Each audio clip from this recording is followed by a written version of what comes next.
저희가 예루살렘에 가까이 와서 감람산 벳박에 이르렀을 때 예수께서 두 제자를 보내시며 이르시되 너희 맞은편 마을로 가라. 곧 매인 나귀와 나귀 새끼가 함께 있는 것을 보리니 풀어 내게로 끌고 오너라.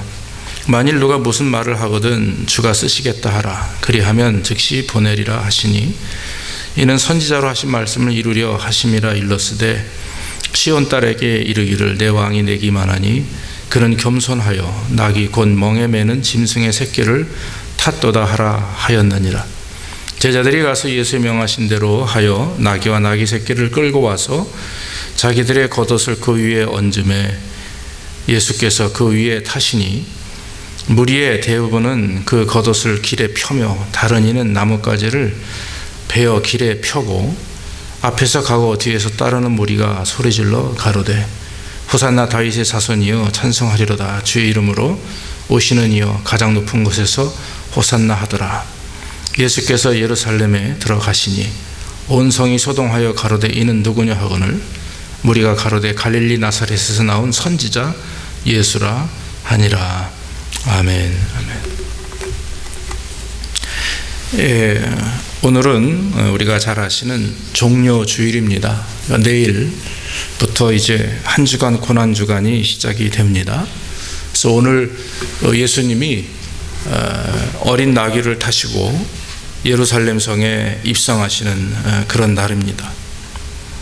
예수님이 나귀를 타고 들어가실 때 많은 무리들, 그것을 바라보던 많은 무리들이 다 나와서 겉옷을 벗어서 땅에다 펴고 또 종려나무 가지를 흔들며 또 나뭇가지를 땅에다 펴서 환호합니다. 호산나 다윗의 자손이요 이렇게 찬양하죠. 그래서 오늘 그 예수님께서 예루살렘에 들어갔을 때 참 온 성이 혼란스러웠습니다. 우왕좌왕하면서 저 사람이 누구냐 그랬더니 제자들이 말하기를 나사렛에서 나온 선지자 예수라. 성경에 이제 무리가 말했다 이렇게 기록하고 있습니다. 저는 오늘 이 말씀을 통해서 예수님에 대한 오해라고 하는 제목을 한번 붙여봅니다. 과연 그 본문에 등장하는 무리들이 예수님이 나귀를 타고 입성하실 때 호산나 다윗의 자손이여 찬송하리로다. 주의 이름으로 오시는 이여 가장 높은 곳에서 호산나 하리라 이렇게 맞이했는데 과연 그 당시 그 무리들이 예수님에 대해서 어떻게 예수님이 어떤 존재로 생각을 했는지 정말 그들이 기대하는 바가 무엇인지 한번 저는 말씀을 통해서 나누기를 원합니다. 예수님께서는 당신이 예루살렘에 입성하길 때 무엇이 필요한지 어떻게 하셔야 될지를 알고 계셨습니다. 그래서 예수님은 두 제자를 벳박에라는 곳으로 보내셨다 했는데 이 벳박에는 마가복음 11장 1절에 보면 베다니로 이렇게 표현이 되어 있습니다. 같은 말입니다. 베다니는 우리가 잘 아는 나사로와 마르다와 마리아가 살고 있었던 가난한 동네죠. 그런데 그곳에 한 번도 사람을 태우지 않은 어린 나귀를 이제 가지고 오라, 끌고 와라 이렇게 말씀을 하셨고 제자들은 말씀대로 순종을 했습니다. 예수님께서 그 나귀를 타고 예루살렘 성에 들어가신 이유는 말씀을 이루려 하기 위함입니다. 오늘 우리가 암송하려고 했던 그 시온 딸에게 이르기를 내 왕이 내게 임하나니 그는 겸손하여 나귀 곧 멍에 매는 짐승의 새끼를 탓도다 하라 하였느니라. 이것은 시편 62편 11절의 말씀을 인용한 겁니다. 그러니까 구약의 말씀을 그대로 인용해서 예수님이 말씀대로 이 땅에 오셨고 또 말씀대로 우리를 구원하시고 인도하시는 그 모습을 우리에게 보이기 위함이죠. 그때 이제 예수님의 제자들과 특히 이 무리들이 다 나옵니다. 그리고 나서 이제 막 겉옷을 깔아요.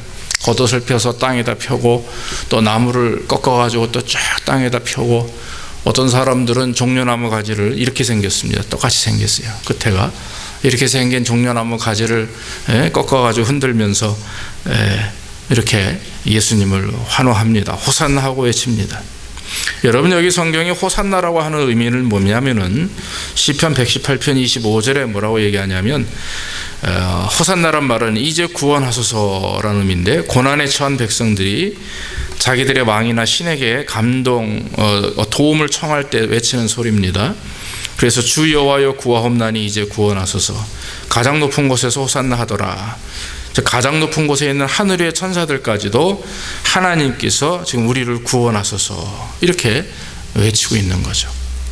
그런데 여러분, 본문에 나와 있는 그 정말 호산나라고 하는 그 말씀의 의미대로 그렇게 예수님을 부르고 찬양했던 사람도 있어요. 그러나 그 무리들이 다 그렇게 했었던 것만은 아니라고 하는 것입니다.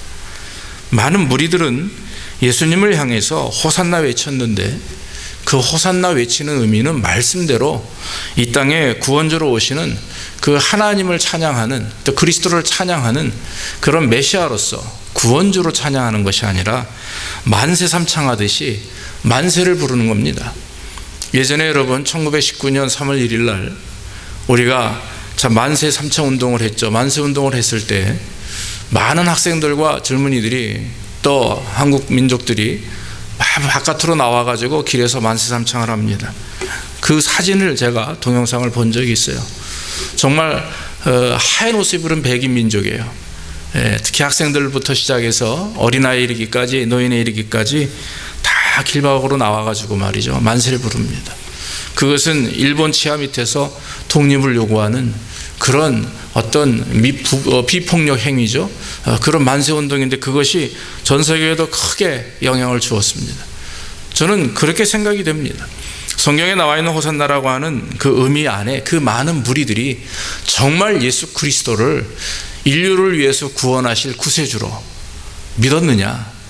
그거보다는 바로 그들이 가지고 있는 오해는 그저 마음속에 우리 민족을, 우리 이스라엘을 구원할 해방가로, 혁명가로, 이 로마 사람들의 압제에서 우리를 투쟁해서 이겨야 할 그런 사람으로 예수님을 대했다라고 하는 거죠. 그래서 바클레이 주석은, 바클레이는 말하기를 그 만세 삼창과 같았다. 예수 그리스도를 온전히 이해하지 못한 무리들이 자기들을 변화시키고 자기들을 구원할 그러한 그 혁명가로 그렇게 알았을 것이다라고 얘기합니다. 사랑하는 성도 여러분, 이스라엘 백성들은요, 오랫동안 로마 사람들의 밑에서 압제 속에서 고통을 당했습니다. 수백 년 전에 분명히, 아니죠, 벌써 한 1000년 년 전에 애굽 밑에서 400년 동안 그렇게 생활을 했죠. 그런데 이제 또 다시 신약 시대에 와서 로마가 전 세계를 장악하면서 팔레스틴도 이스라엘도 로마 사람들의 밑에서 오랫동안 고통을 당합니다. 그들은 정말 그 민족의 한을 풀고 다윗의 옛 영화를 회복할 어떤 힘 있는 사람이 나오기를 원했다라고 하는 것이죠.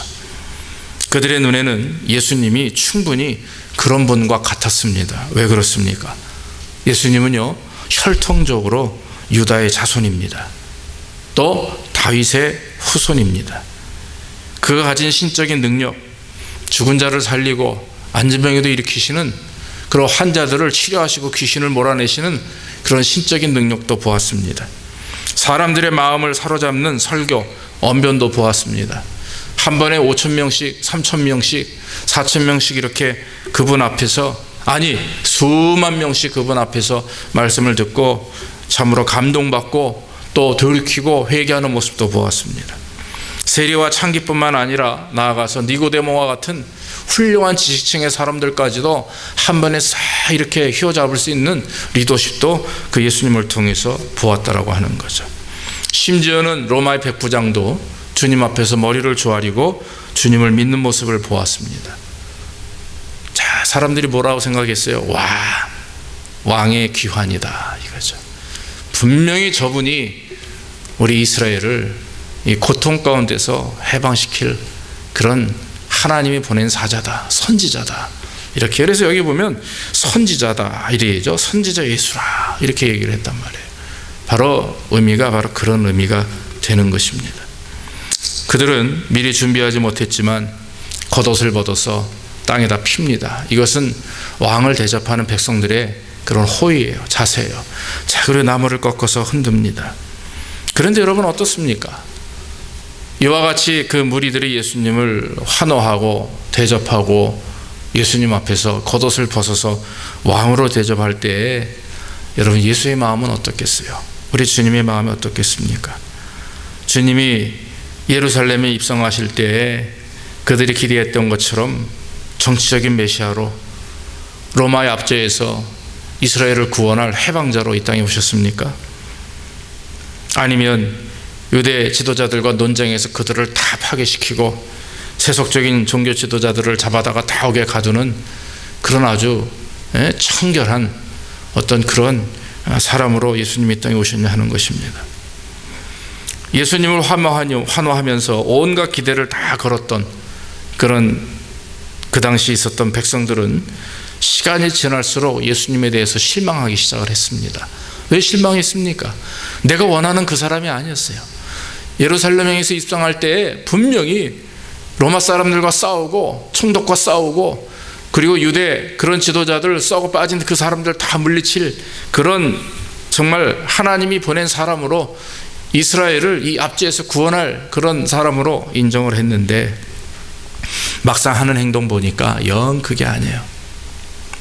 급기야는 예수님이 로마 군사들에게 체포되었고 빌라도 법정에 설 때에 그들은 큰 소리로 얘기합니다. 못 박으라, 죽여버려라, 이렇게 박히게 되었다라고 하는 것입니다. 여러분, 백성들의 문제가 무엇입니까? 처음에는 예수님을 다윗의 다윗의 왕위를 이을 그런 하나님이 보낸 사자로 알고 있었습니다. 그런데 시간이 지날수록 자기들의 생각과 맞지 않게 되니까 홧김에 예수님을 십자가에 죽여야 된다고 죄인으로 몰아세웠다라고 하는 것입니다. 여러분, 예수님은 이 땅에 오실 때 처음부터 이스라엘 백성들의 마음에 기쁨을 주기 위해서 오신 분은 아닙니다. 그들의 고통과 정치적인 압박을 해결하기 위해서 오신 해결사도 아니라고 하는 것입니다. 예수님은 한 번도 이 땅에서 세상의 왕으로 군림하실 마음이 없었다라고 하는 것입니다. 그는 정치가도 아닙니다. 혁명가도 아닙니다. 그는 사람들을 휘어잡을 그런 어떤 언변가도 아니라고 하는 것입니다. 그는 그저 단순히 하나님의 아들로 한 가지 목적, 바로 저와 여러분들을 구원할, 인류의 죄를 구원하실 희생양으로 이 땅에 오셨다라고 하는 것입니다. 믿습니까? 그러니까 예수님께서 원하시는 우리의 문제를 해결할 근본적인 문제는요, 우리의 물질, 또 우리의 건강, 우리의 삶의 어떤 부귀 영화, 잘됨을 위해서 이 땅에 오신 것이 아니라 우리의 근본 문제인 죄 문제를 해결하기 위함입니다. 죽음의 문제를 해결하기 위함입니다. 이세가 아닌 내세에 대한 희망과 소망을 주기 위해서 예수 그리스도께서 이 땅에 오신 줄로 믿습니다. 예수님의 제자들도 그 당시에는 예수님이 누군지 알지 못했어요.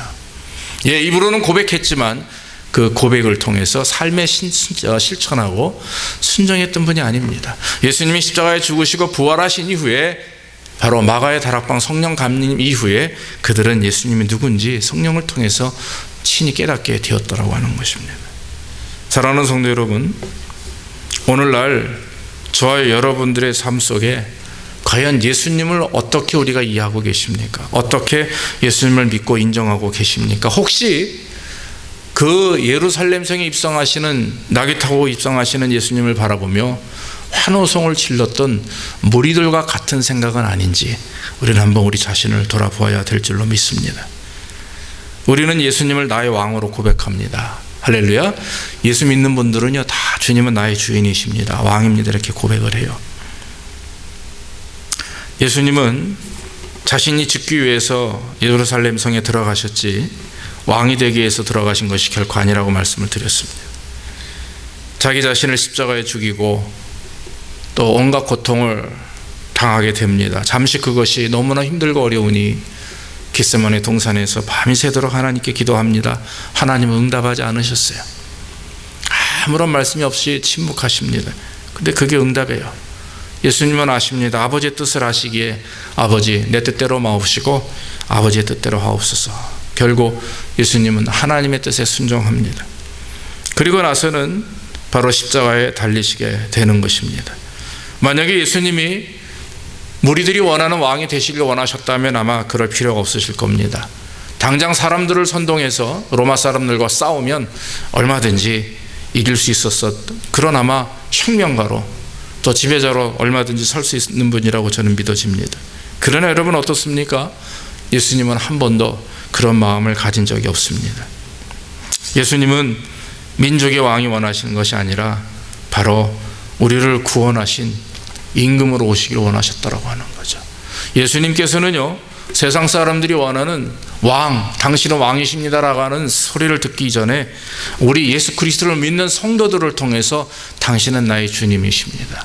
나의 삶의 목표십니다. 당신은 영원한 나의 구원자십니다라고 하는 이러한 고백을 듣기를 원하시는 줄로 믿습니다. 우리의 왕이 되시는 주님이 세상의 모든 부정 부패를 다 척결하고 당신이 왕이 돼서 이 세상을 아름답게 이끌어가는 그런 분이 아니라 한 영혼 한 영혼을 구원함으로 말미암아 그 영혼들을 통해서 이 땅에 하나님의 나라가 세워지기를 원하는, 그래서 하나님의 나라가 임할 때에 예수 그리스도께서 우리 성도들을 통하여 모든 그리스도를 믿는 인류를 통해서 하나님이 기뻐하시는 하나님으로 또한 참 우리의 주님으로 불림을 받기를 원하신다고 하는 것입니다. 사랑하는 여러분, 지금 우리는요 예수님을 나의 왕으로 믿고 고백하고 계십니다. 아마 여러분들은 아멘으로 화답하실 것입니다. 정말 여러분들은 예수님을 나의 구주로 나의 왕으로 믿으신 줄 믿습니다. 질문하는 자체가 어리석다라고 생각할 정도로 그렇게 마음이 되어져요. 근데 여러분, 한 가지 꼭 필요한 것, 확인해 볼 것이 있습니다. 정말 내가 예수님을 나의 왕으로 믿고 인정하는가? 그러면 여러분 어떤 책임이 따라야 됩니까? 어떤 책임이? 왕 앞에 절대로 나설 수 있는 자가 많지 않아요. 왕은 정말 지금 같은 대통령이 민주사회에서 대통령은 이렇게 어깨동무도 하고 이렇게 오바마 연설을 이렇게 듣고 나서 어떤 걸 보니까 오바마가 어떤 여자와 같이 이렇게 무슨 그 동사무소 같은 데서 일을 해요. 그랬더니 경비원이 딱 지나가면서 뭐라고 농담하시는지 아십니까? 대통령 저 여자 건들지 말라고, 저 여자 남자친구 있다, 이렇게 농담을 해요. 그래서 대통령이 껄껄껄 웃고 넘어가더라고요. 감히 옛날에 왕이 있던 시절에 신하가 옆에 있던 하녀를 보면서 왕이여 저 하녀 건들지 마셔 이러면은 그 자리에서 이거죠. 여러분, 예전에 그 당시에 즉 우리의 삶 속에서 우리 예수님을 왕으로 모신다고 하는 것은 예수님에게 농담이나 툭툭 던지고 또 내가 한번 이렇게 했다가 예수님 잠깐 옆에 계셔보셔, 내가 한번 하겠습니다, 이런 의미의 그런 왕의 자리가 아니라고 하는 거죠. 예수님이 우리의 주인 되시고 우리의 생명을 좀 주신, 구원하신 그 주님으로 우리가 믿는다면 정말 왕으로 모셔야 돼요. 왕 앞에 머리 들 수 없습니다. 왕의 눈도 똑바로 볼 수 없는, 무릎 꿇고 머리를 조아리고 덜덜덜 떨 수밖에 없는 존재입니다. 어디 감히 왕보다 앞설 수가 있어요? 어디 감히 왕보다 먼저 생각하고 어디 감히 우선순위가 왕이 아닌 내 다른 것들이 내 앞서 그 왕 앞에 세워질 수가 있냐 이거예요. 여러분, 우리 주님께서 우리 믿는 성도들에게 왕이 되시길 원하신다라고 하는 말은 여러분들의 어떤 것보다도 먼저 되시길 원하십니다. 믿습니까? 가장 앞장서시길 원하시는 거예요. 그래서 우리가 가지고 있는 모든 것들, 심지어는 우리의 욕심들, 우리의 바램, 우리의 서원, 우리의 모든 비전들까지도 바로 하나님 앞에서는 내 아무것도 아닌 거예요. 그래서 주님이 가장 먼저시고 그 다음에 우리의 소원과 우리의 비전이 되는 것입니다. 우리는 종종 내가 왕일 때가 있어요. 우리는 종종 내 돈이 왕일 때가 있습니다. 내 자녀, 내 직업, 내 생활, 내 습관, 모든 것들이 왕일 때가 있어요. 예수님보다 어떤 사람들은요 게임을 더 사랑하고, 매니아라고 그러죠. 어떤 사람들은 어떤 행위를 더 사랑하고, 세대가 점점점 변할수록, 타락할수록 이제는 예수님보다는 세상의 즐거움과 기쁨이, 나 자신이 왕의 자리에 앉고 예수님은 그저 옆에 신하 자리에 앉고서 주님 기도하죠. 이렇게 내가 오늘 이거 하려고 하는데 주님 나에게 힘을 주셔. 내가 돈이 필요합니다. 나에게 돈을 주십시오. 내가 건강이 필요합니다. 내가 건강을 주십시오. 그러나 한 가지 주님 잊지 마세요. 내가 하는 일은 바로 당신을 위한 것입니다. 웃기고 있어 진짜. 그렇잖아요. 주님이 왕이면 나는 저 자리에 앉아서 그저 머리를 조아리고 간구할 것밖에 없습니다. 그러면 주님이 알아서 하시면 네 아멘 하고 가는 거예요. 어떤 때는 돈을 안 주실 수도 있어요. 당장 죽겠는데도 주님은 그냥 기다리실 때가 있습니다. 그래도 주님 뜻이오니 하고 따라가는 겁니다. 이게 성도입니다. 믿습니까? 이게 바로 예수님이 우리를 향해서 하시는 말씀이에요. 여러분, 예수님께서 나귀를 타고 예루살렘 성에 입성하실 때 무언의 주장을 하셨다고 해요. 무언의 주장. 성경에 예수님이 나귀를 타고 입성하실 때 한마디 하시지 않았습니다.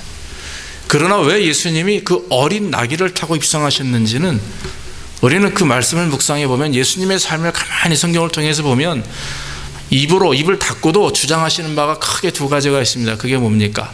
나는 바로 메시아다 이거예요. 나는 하나님의 아들이요 하나님이 보내신 메시아다. 믿습니까? 메시아는 인류를 구원할 구원자라고 하는 거예요. 세상의 왕이 아니라 저 인간들의 저 인류의 죄를 구원할 하나님의 아들, 바로 하나님이시다라고 하는 걸 알리기 위함입니다. 또 한 가지 있습니다. 왕위에 앉은 그런 왕위에 앉아 있는 왕이 아니라 나는 너희들을 섬기러 온 그런 섬김의 왕이다라고 하는 거죠. 너희들의 마음을 다스리고 너희들의 영혼을 다스릴 왕이다. 그것이 뭡니까? 섬김으로 다스리는 거예요. 군림하는 것이 아니라 섬김으로 다스리는 것입니다. 여러분, 나귀를 탄다라고 하는 것은 온유를 나타냅니다. 예전에 왕들이 나귀를 타는 경우가 있었대요. 이유는 뭐냐면 나는 평화의 왕이다라고 하는 걸 드러낼 때 백성들 앞에서 일부러 나귀를 탔답니다. 이 나귀는 동방에서 굉장히 존귀함을 받는 신성한 동물이라고 그래요. 그렇기 때문에 이 나귀를 타고 있었다라고 하는 것은 그 당시 왕들이 그렇게 백성들에게 자기를 나타내는 거였어요. 근데 전쟁시라든지 뭔가 왕의 권위를 내세우다든지 전쟁에서 승리하고 돌아온다든지 할 때는요 꼭 백마리나 준마를 탑니다. 그건 왕의 권위를 상징하는 거예요. 만약에 예수님이 흰마를 타고 예루살렘 성에 입성했다면 예수님은 사람들이 원하는 왕이 되시려고 했을 겁니다. 저는 여러분 이 예수님의 무언의 주장을 통해서 얼마나 많은 은혜를 경험했는지 몰라요. 말씀을 준비하면서도 그래. 여러분 어때요?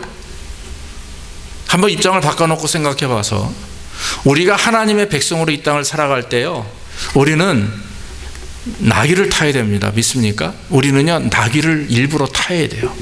근데 오늘날 크리스찬들이 뭘 타려고 합니까? 백마를 타려고 해요. 예수 믿으면 당연히 잘 살아야 돼.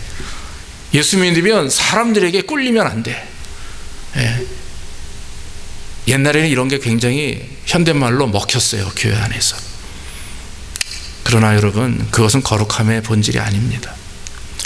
예수 믿으면 잘 살아야 되고 남들보다 뒤져서는 안 되고 예수 믿으면 뭐 해야 되고 사람들의 환호와 사람들의 사랑과 사람들의 어떤 경외함과 두려움과 이런 우리가 존재가 되려고 하면 그 사람은 예수 믿는 사람이 아니라 예수를 이용하는 사람입니다. 이해되십니까? 중요한 것은 주님 앞에 우리가 주님을 따라간다, 주님을 따르는 성도다라고 하는 입장에 설 때 우리는요 예수님처럼 스스로 겸손해야 되죠. 예수님이 나귀를 타고 이 땅에 오신 것은 바로 그런 겁니다. 내가 이처럼 겸손함을 보이듯이 너희도 그래라 이거예요. 예수님께서 십자가에 달리시기 전에 목요일 밤인가요? 목요일 낮인가요? 제자들을 불러다가 발을 씻기십니다. 그러면서 뭐라고 말씀하십니까? 내가 섬김을 받으려 온 것이 아니다. 내가 너희를 섬기러 왔고 너희도 그 말은 그렇게 섬겨라 이거거든요.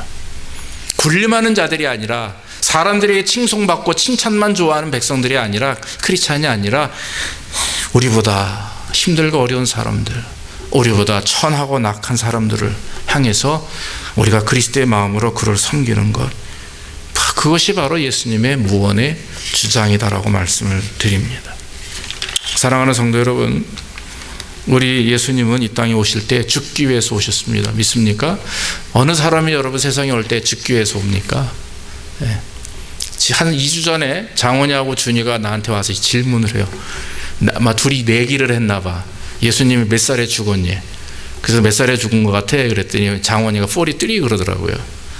그래서 너 그랬어요. 그랬더니 둘이서 이제 막 뭐라고 이러면서 내가 33살에 돌아가셨다 그랬더니 깜짝 놀라는 거예요. 왜 젊은데 죽었냐 이거예요. 두 녀석이 그래요. 그 참 질문도 재미있고, 이놈들이 벌써 그런 거에 관심이 많구나. 아주 제가 기분이 그냥 한 3주 전 얘기인 것 같아요. 좋았어요.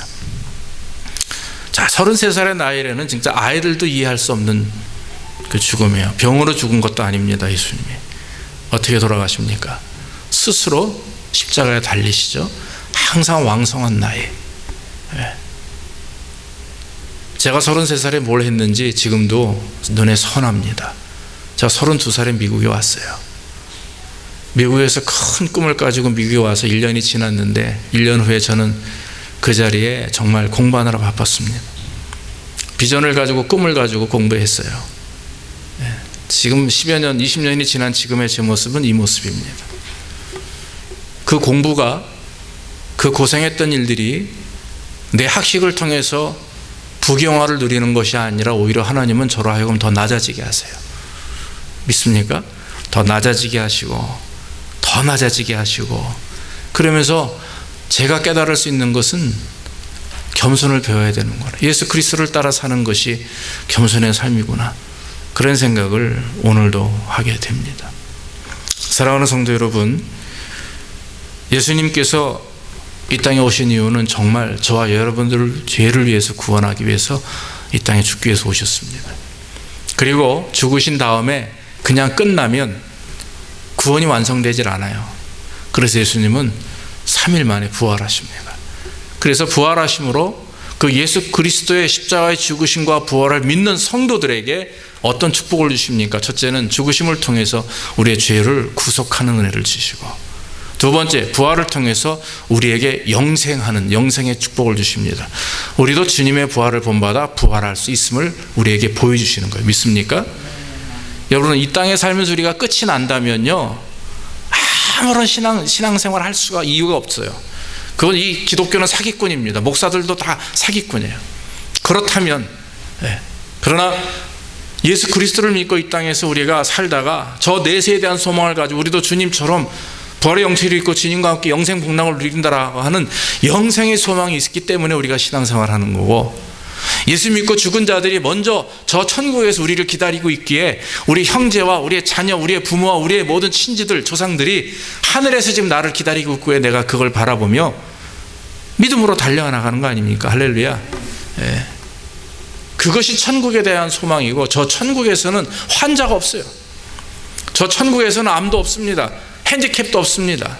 제가 누누이 말씀드리지만 지금도 제 친구 한 분은 저랑 같은 동기가 소아마비, 다리가 하나밖에 없어요. 근데 하나 있는 다리도 짧아요. 한쪽은 다리가 아예 없고, 그런데도 목사로서 열심히 뛰어다니면서 목발 짚고 목회합니다. 그런데 한 가지 그에 대해 부활 소망이 있어요. 내가 저 천국에 가면 김성현 너보다 더 멋있는 육신과 몸을 가지고 부활할 것이다. 이걸 이번에도 가서 그 얘기를 우리 서로 농담하면서 했어요. 농담이 아니죠. 죄송합니다. 실제 믿음입니다. 믿습니까? 그렇기 때문에 우리는 천국에 대한 소망을 갖는 거예요. 예수님께서 그런 천국의 소망과 믿음을 주시기 위해서 이 땅에 오셨고, 구원하셔서 그냥 이 땅에서만 잘 살도록 하시면은 기독교회는 필요가 없는 거예요. 저 내세에 대한 소망을 가지고 우리가 살아가도록 하는 것이죠. 그래서 여러분, 이 땅에서의 부귀영화가 누구를 위함입니까? 바로 우리 자신을 위해서 우리가 부귀영화를 찾으면 안 된다라고 하는 것이, 오히려 겸손한 것, 주님이 주신 것 감사하는 마음으로 오히려 하나님께 올려드리고, 주님이 주신 건강, 주님이 주신 자녀, 정말 저 자녀들이 세상에 나가서 앞으로 이 험악하고 어두운 세상 속에서 저 자녀들이 하나님 앞에 온전한 사람으로 세움받게 하기 위해서는요, 쟤네들이 지금 누구를 통해서 배웁니까? 우리를 통해서 배우는 거예요. 우리가 하나님 앞에 온전한 모습으로 설 때 우리 성장하는 자녀들이 우리를 통해 주님을 만나는 겁니다. 우리를 통해서 하나님을 만나는 것입니다. 그리고 교회 와서 그것을 날마다 확인해 가며 더 깊이 주님을 배울 수 있는 기회가 되는 것이 예배당인 거예요. 사랑하는 성도 여러분, 예수님은 이 땅에 겸손함을 보이기 위해서 어린 나귀를 타고 오셨습니다. 백마를 타고 오신 분이 아닙니다. 무리들은 그 예수님을 기대했죠. 자기들을, 이 민족을 저 로마 사람들의 밑에서 구원할 해방자로, 그런 구원자로 기대했지만, 그러나 주님이 오신 이유는 우리 모든 사람들을 구원하시기 위해서, 죄 가운데서 구원하시기 위해서, 영원한 생명을 주시기 위해서, 죽음과 사망 권세를 이기시고 우리에게 참 기쁨과 내세에 대한 소망과 은혜를 주시기 위해서 우리에게 오신 줄로 믿습니다. 오늘 우리는 다시 한번 기억해야 됩니다. 예수님이 왜 나귀를 타셨는지. 그때 그 무리들이 예수님을 향해서 외친 소리가 정말 신앙의 고백인지, 혹시 나는 거기에 그 자리에 섰을 때 정말 예수님처럼, 예수님 그 훌륭한 하나님의 백성들처럼 호산나 다윗의 자손이여 나를 불쌍히 여기소서 호산나 찬송하리로다, 이런 정말 하나님을 향한 고백이 있을지, 아니면 주님 나를 축복하옵소서, 내가 잘 살게 하시고 내가 건강하게 하시고 내 자녀가 잘 되게 하옵소서라고 주님을 하나의 우리의 번화와 번영과 번성을 위한 도구로 주님을 이해하고 외치는지, 한번 우리 자신을 돌아보면서 정말 예수 그리스도 나귀를 타고 오시는 겸손의 왕을 정말 진심으로 그 주님 앞에 고백하는 저와 여러분들의 삶이 되기를 주의 이름으로 축원합니다. 기도하겠습니다. 아버지 하나님, 감사합니다. 부족한 종을 통해서 오늘도 주님을 맞이하는 그 많은 무리들의 잘못된 오해가 무엇인지 깨닫게 하시니 감사하고, 혹시나 우리는 그런 모습은 아닙니까? 정말 호산나 다윗의 자손이요 찬송하리로다 고백하며 종려나무를 흔들던 그 무리들 가운데 정말 예수 그리스도를 고추로 고백하고 구원의 은혜를 경험한 사람도 있겠지만, 그러나 주님 아직도 주님을 깨닫지 못하고 그저 자기들의 삶의 문제만을 해결해 주시는 그런 아버지 하나님으로 생각할 때가 많이 있음을 고백합니다. 우리의 죄를 용서하시고 우리가 더 겸손하게 하시고 참 주님이 어떤 분이신지 깊이 다시 한번 깨달아 우리의 교만함과 욕심이 깨어지게 하시고 오직 온전함으로 남은 여생을 주를 위해 충성을 할 수 있도록 우리를 축복해 주시옵소서. 모든 말씀 예수님의 이름으로 기도하옵나이다. 아멘.